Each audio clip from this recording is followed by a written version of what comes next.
peaceful morning in New York suddenly turned into a nightmare. Two planes hit the Twin Towers, one crashed into the Pentagon, and the fourth went down in a field. 3,000 people lost their lives in this attack. Behind all of it was one name: Osama bin Laden. Crime never sleeps, so neither do we. Tonight, welcome to Crime Darkroom, where darkness unveils the truth. Every story begins somewhere. Osama bin Laden's story started with a wealthy family in Saudi Arabia.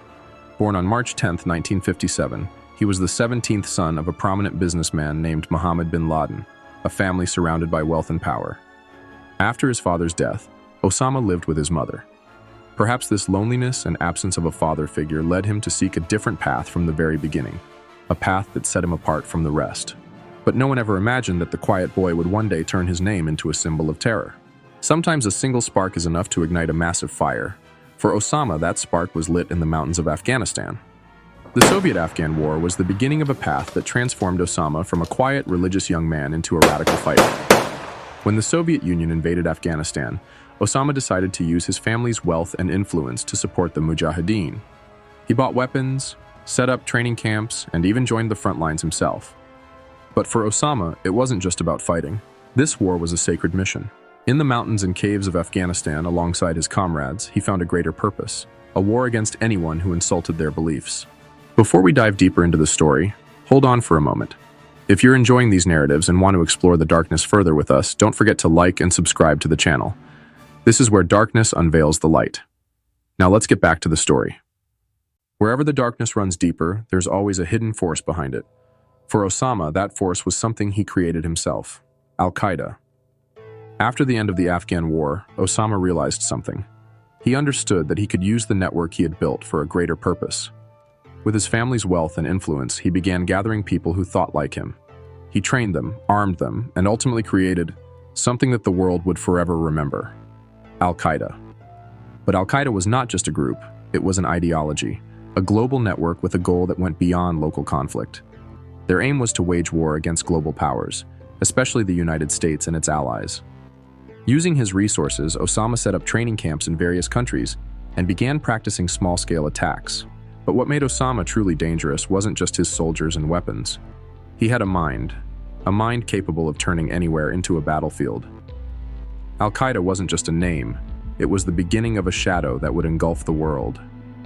Up until now, Al-Qaeda had been a shadow quietly growing in the darkness. But September 11th was the day that shadow consumed the world.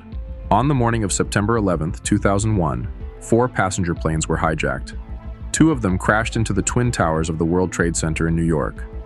1 slammed into the Pentagon, the heart of the US military. And the 4th, before reaching its target, crashed in a field. That day, nearly 3,000 people lost their lives.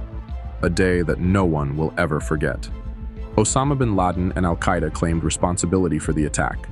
For Osama, it was more than just an operation. It was a message to the United States and the Western world that Al-Qaeda had emerged from the shadows and could no longer be ignored. After September 11th, the name Osama bin Laden became like a shadow of terror across the world. Everyone was searching for him, but he vanished into the darkness. After the September 11th attacks, the United States launched a major operation called the War on Terror. The primary goal: to find and eliminate Osama bin Laden. But bin Laden, like a ghost, fled from Afghanistan to Pakistan. For years, he lived in the mountains and caves, places where even the moon couldn't find him. But his hiding lasted a long time. For a decade, the world searched for any trace of him. The United States spent millions of dollars, deployed thousands of soldiers, and used advanced technologies. Yet no one could pinpoint exactly where he was. Until, on May 2, 2011, a special team of U.S. Navy SEALs known as SEAL Team 6 carried out an operation. They raided a large house in Abbottabad, Pakistan, a building with high walls, no internet, and no phones. There, they found bin Laden. In the end, with a few gunshots, the shadow that had shaken the world was silenced forever. With the death of Osama bin Laden, Al-Qaeda suffered a heavy blow. They lost their charismatic leader, but the ideology bin Laden had created lived on.